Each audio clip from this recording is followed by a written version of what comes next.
ভাৰতবৰ্ষৰ পৰাধীনতাৰ শিকলি ভাঙি ব্ৰিটিছৰ কবলৰ পৰা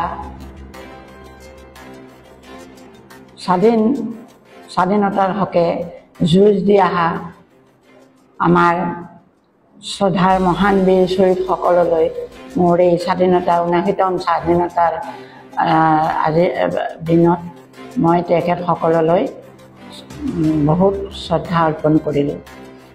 তেওঁলোকৰ কাৰণে আজি ভাৰত স্বাধীন হ'ল, আমি ব্ৰিটিছৰ পৰা মুক্ত হ'ব পাৰিলোঁ। আজি আমি স্বাধীনভাৱে কাম কৰি ভাৰতবৰ্ষখন সুন্দৰভাৱে চলাই নিয়া বহুত সুবিধা হৈছে। আমি পৰাধীনতাৰ শিকলিৰ পৰা আমি মুক্ত হৈছোঁ। ৭৯ সংখ্যক দেশৰ স্বাধীনতা দিৱস উপলক্ষে শতকোটি প্ৰণাম যাচিছোঁ তেখেতসকললৈ। স্বাধীনতা দিৱসত সমূহ অসমবাসীৰ লগতে দেশবাসীৰ জনগণলৈ শুভেচ্ছা জনালোঁ।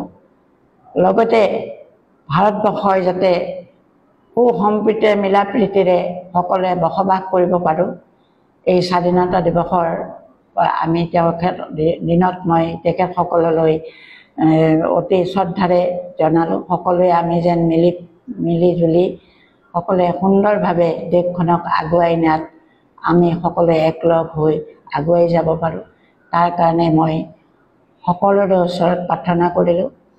আৰু দেশখন ভাৰতবৰ্ষখন যাতে সুন্দৰভাৱে আমি উন্নয়নৰ ক্ষেত্ৰতে হওক, আমাৰ দেশবাসী সকলো মিলা প্ৰীতিৰ ক্ষেত্ৰতে হওক, যাতে আমি এটা সুনাম বিশ্বৰ ভিতৰত এটা সুনাম অৰ্জন কৰিব পাৰোঁ।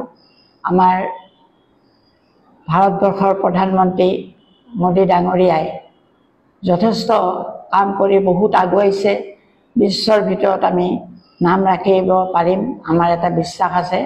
এনেধৰণে যদি চলি যায় আমি ভগৱানক প্ৰাৰ্থনা কৰোঁ যাতে আজি ৰাষ্ট্ৰীয় পতাকা, আজি তিৰংগা পতাকা আজি যিটো আমি উত্তোলন কৰিম, সকলোৱে এই দিনটোত ভগৱানক প্ৰাৰ্থনা সকলোৰে পৰাই মই বিচাৰোঁ যাতে আমি সুন্দৰভাৱে দেশখন চলাই নিয়াত সুবিধা হয়, এই ভগৱানৰ ওচৰত প্ৰাৰ্থনা।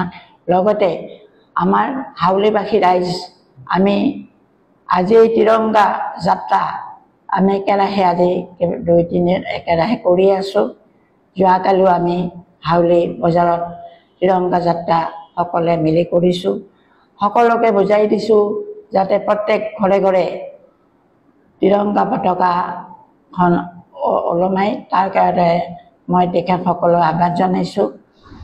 আমি এই তিৰংগা পতাকাখনক সন্মান যাচিবই লাগিব, কাৰণ এই তিৰংগাৰ পতাকাৰ তলত আজি আমি বহুত আনন্দিত, যিহেতু আমি বহুত মানধৰ শিকলিৰ পৰা আমি মুক্ত হ'লোঁ ব্ৰিটিছৰ পৰা। গতিকে মই ভগৱানকো প্ৰাৰ্থনা কৰোঁ আজিৰ দিনৰ পৰা যাতে আৰু আমি আগবাঢ়ি যাই দেশখনক শান্তি সম্প্ৰীতি বজাই ৰাখিবলৈ দিব পাৰোঁ, সহায় জনাব পাৰোঁ তেওঁলোকক।